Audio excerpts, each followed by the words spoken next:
Hadislerде aytылгандай пайгамбарыбыз саллаллаху алейхи вассаламга макталуу болсун, үммөттөрү үчүн болчу шафаат укугун Аллах Таала акыретке сактап койгон дейт. Демек бул шафаат, пайгамбардын колдоосу. Сахабалардан айтылган хадисте келет, Абу Хурайрадан айтылган хадисте.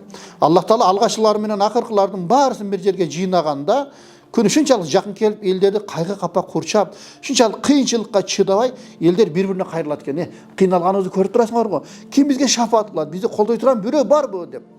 Ошондо Аллах Тааланын астында силерге ким шафаат кылат деп, анан бардык ойлонтуруп адам атага келет экен. Адам, сен биздин атабыз болосуң го. Аллах Таала сени өзү жаратты, өзү периштелерге сажда кыл деп буйрук берди го. Бизге шафаат кылчы десе, Адам алейхиссалам жараткан Раббим мага ушунчалык каарданып турат, мурда кийин мындай каарданган эмес.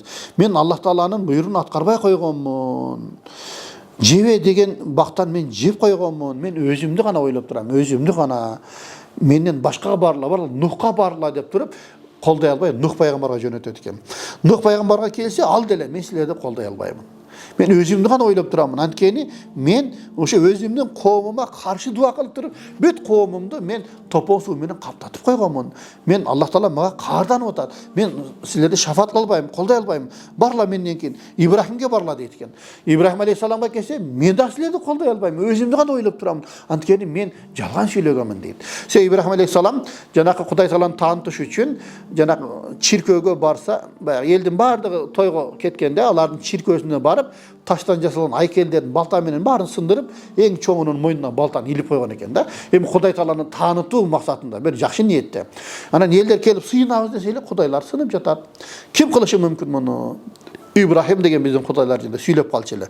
Чакыргылачы деп туруп, сен кылдыңбы десе, мен эмес, чоңунун мойнунда балта турат го, сурагылачы. Ошол кылган болсо керек деп. Демек мен жалган сүйлөгөнмүн. Мен шафаат кыла албаймын. Баргыла менден кийинкиге баргыла. Мусага баргыла деп туруп ошентип айтат экен. Муса алейхиссаламга келсе, ал деле мен силерди шафаат кыла албаймын. Аллах Таала мага ушунчалык каарданып турат. Анткени мен адам өлтүргөнмүн дейт. Себеби жанакы фараондун хан сарайында жүргөндө, баягы желдеттери менен ошол жана отун ташыган бирөөсү, экөөсү тартышып кетет экен. Ошондо Муса пайгамбар талашпагыла деп туруп түртө койсо, кулап түшүп бирөөсү өлүп калат го баягы жерде. Ошол жөнүндө айтып жатат да бул жерде. Мен силерди шафаат кыла албаймын. Барла Исага барла дейт экен да.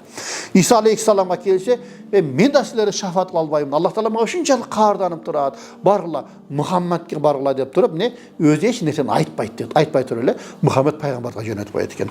Элдер мага келишет дейт. О Мухаммад, сен Аллах Тааланын элчисисиң, элчилердин акыркысысың. Сен өткөн күнөөлөрүңдү жана келечек күнөөлөрүңдү Кудай Таалам өзү кечирген. Жараткан Роббиңдин астында бизге шафаат кылчы. Абалыбызды көрбөй турасыңбы дегенде, мен турамын да дейт, арштын астына келип, жараткан Роббиме саждага жыгылам дейт. Аллах Таалага мактоо алкап айтам. Мен үчүн эшик ачылат дейт. Мурда ал эшик ачылган эмес дейт да. Демек, мактоо эшик ачылат экен. Эч бир айтылбаган мактоолорду Аллах Таалага айтып мактайт экен. Ошондо Аллах Таала, Мухаммад, көтөр башыңды дейт. Сураганың берилет. Шафаат сурагын, шафааттагын берилет дейт экен. Ошондо пайгамбар үммөтүм дейт экен. Биз ойлойт экен да ошондо да. Ошондо Аллах Таала тарабынан айтылат экен. Үммөттөрүңдүн эсепсизин чыгарып туруп, эсепсизин 5 эшиктеринен оң жак эшигинен киргиз. Ал башка эшиктен киргендерге эле окшош деп айтылат экен да. Көрбөйсүңөр. Демек, пайгамбарыбыз гана шафаат кылат экен бүт баарысын.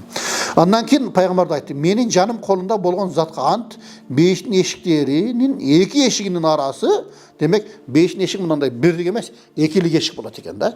2 эшигинин арасы дейт. Мекке шаары менен Йемендеги Хажара шаарынын аралыгындай деп сүрөттөптүр. Же болбосо Мекке шаары менен Сириядагы Бусра шаарынын аралыгындай дептир да. Мисалы картадан бир кызыгып карап көрүңүздөр, 1000 километрге жакын болот баягы жердечи. Ушунчалык 5 эшиги чоң болот экен. Мына ошентип пайгамбарыбыз ушундай бир шафаат кылат экен. Эми кыямат күнү Аллах Таала айтат: "Фама танфаухум шафаату шафиин". Кыямат болгондо бул жерде аларга тозоктогуларга эч бир шафаатчынын шафааты пайда бербейт дейт. Эч ким шафаат бере албайт. Себеби баягы эмеде деле аят аль-Курсиде деле келет го. Баягы жерде эмне? "Мен заллази яшфау индаху илля биизни". Ким Аллах Тааланын рухсатысыз болбосо, ким шафаат кыла алат дейт. Эч ким шафаат кыла албайт экен да. Аллах Таала өзү анан кимге рухсат берсе, ошолор шафаат кылат экен. Эми бул жерде Хазирети Усмандан айтылган хадисте келет экен, пайгамбарыбыз айткан дейт. Кыямат күнү 3 түрдүү адам шафаат kılat deydi. Birincisi peygamberler, ikincisi alimler, üçüncüsü şehitler deydi. Yani peygamberler düşünüktü, halar şefaat kılat. Peygamberler şefaat kılat. Anakin alimler, eğer de alimler algan ilimini amal kılıp takva bolsa sözsüz şefaat kılat. Eğer de amal kılbasa Huday saktasın, özleri şefaatga muhtaç bolup kalışı mümkün. Sebep hadiste kelet, kıyamet günü tozokta bir alim deydi. İçegileri çıkıp eşekler janak op maydada tegirmende aylantkандай işegilerin aylanıp kalanı körөт экен да. Ошондо тозоктогулар таксыр молдеке siz жер бетинде бизди дават кылчу элеңиз го. Неге мындай болуп калдыңыз десе, ооба, силерди жасагыла деп өзүм жасабайт элем. Силерди жасабагыла деп туруп өзүм жасай берет элем дейт. Мына абалым ушундай болду дейт экен. Кудай сактасын. Эгерде алган илимге амал кылбасак, ошондой көрүнүшкө дуушар болуп калат экенбиз. Кудай мөз сактасын.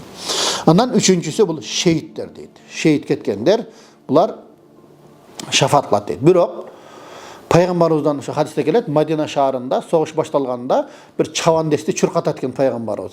Madina köşelerini aralap atını minip alıp kıyıkırat etken. O momun musulmanlar egerde karızыңар bolsa soğuşka atlanbayla koyuyorlar. Şehit ketseňer dagın karızыңар keçirilbeyt deytken.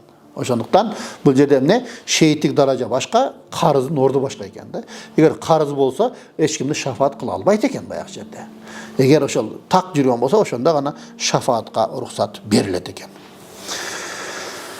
Emi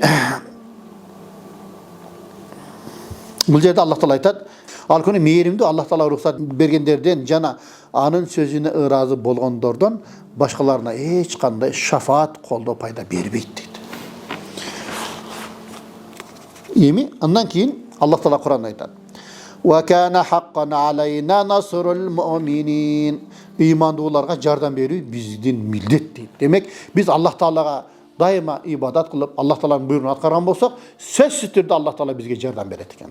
Ankeni biz Allah Taala'nın buyruğunu atkarıp jürgenbiz. Eger atkarbasak, anda Huday Taala bizge yardım berbeyt eken. Biz janayla aytıp kettik. Bu jerde Peygamber aytat, kim Allah Taala'nın atынан başka menen kasam içse, çındap şirk keltirgen bolat deydi. Demek bize ant içүү, kasam içүү Allah'ın atı menen bolat. Vallahi, billahi, tallahi degen sözler menen. Bize nan ursun, bıçak ursun dey beret go bayaq jerde. Men oşol emede tamaşalay berem da. Biri nan ursun dey beret eken, nan taşıgan maşine süsüp ketip kaldı deydi. Bayaq jerde. Huday saktasın. Deme bu hem tamaşa deyçi. Biri bize ant içkende Allah'ın atı menen ant içiş gerek eken. Allah'ın atından başka ne ant içsek demek biz Allah Taala'ga şerik koşkan bolat ekenmiz. Nemi? Bu jerde Peygamberden en akır bir hadiste aytıp tursakты bütürölü. Peygamber aytты, menin şafaatım ümmetimden çoň günөө kılganlarına da bolat deydi. Egerde Peygamberimiz şafaat kılat ekende de öyle çoň günөө jasay berbeşiz gerek. Emi kokkustan jasap koygon bolsa, Allah'ın ruhsatı menen Peygamberimiz oşol çoň günөө kılgan ümmetin şafaatını alışı mümkün eken.